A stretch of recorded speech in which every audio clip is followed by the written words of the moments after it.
What was your name again, brother? Nicholas Altobello. This gentleman got involved today when he saw a young woman getting attacked. Looks like a random attack. Somebody who's probably EDP, either EDP or on some type of drug. That just, you know, the K2 is what's really doing it a lot. Bad salt or a bad batch of Molly or something like that, some kind of stimulant, methamphetamine. You know more or less how long she was under attack for? Like literally like 7-8 seconds, just quick. Wow. So he like couldn't have known her. Yeah. So and this was a random attack. Like a lunatic. Yeah, because we seen it from down there when they were running past us. Somebody was telling us to stop him, but nobody's going to get involved if somebody's got a weapon. Like when I heard because I was like 6 or 7 cars back, I just jetted up because I heard something. You know, I fought a long time. You did good, in my man. 20s. I've been around fighters. I've been around a million things. You know, I've seen a million cuts, bad injuries. You know, you just got to slow people down. Be like, listen. That's the difference between champions and chumps, you know? You're functional. You're speaking. As long as you calm down, I'm going to get you through where you got to get through to. Just chill out. But like I said, there were a couple of people chasing him down, right? The problem was there was so many people yelling in her face, and you just need overwhelmed. You just need one-on-one. You know CPR? Yeah. Good. You did good by stopping the bleeding. If you want to be a cut man for someone's fights, or you want to do certain things, you have to get first aid and certified.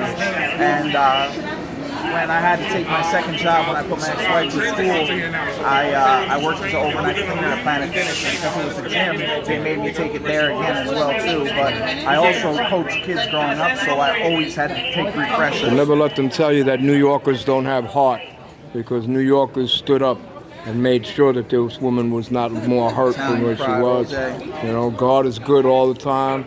God puts his soldiers where he needs them all the time. You know, and if you notice once again, if you look at the train car number, it's 911. It's 911 again. Shirt's still in there. Anybody just... You got NYPD on scene. They're holding the train. See how long they're going to use it for evidence. You take care of yourself, and thank you once again, brother. You make New York proud. This is what happens when New Yorkers get involved. Man. You see something crazy, you'll see people act out. And New Yorkers got involved. NYPD, well done job as always. So you see NYPD is once again doing a fine job. They got the car sealed off for evidence. Just a lot of blood in here, man. Just really. And you see, you blame Cuomo for shutting down these asylums, these mental asylums, and releasing these patients into the street. You know, this is what happens. You know, you get one of these guys on K2 or one of these other stimulants, and they just act crazy. And this is one of those incidents. Cuomo needs to stop releasing mentally psychotic people on the street. Because all they're going to do is end up in homeless shelters, and then they're going to end up on the trains.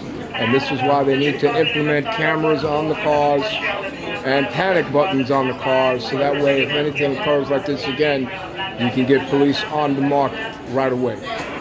Once you have cameras posted on the cars, you have evidence, now you can present this in court. So you got people crossing in.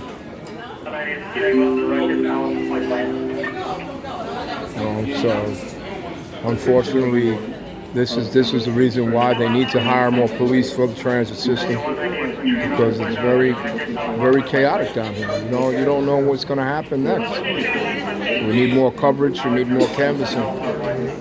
Hopefully they acquired this person before he does it again. Once again, NYPD's New York finest on set. Brook Avenue, Bronx, New York City, on the number 6 line uptown.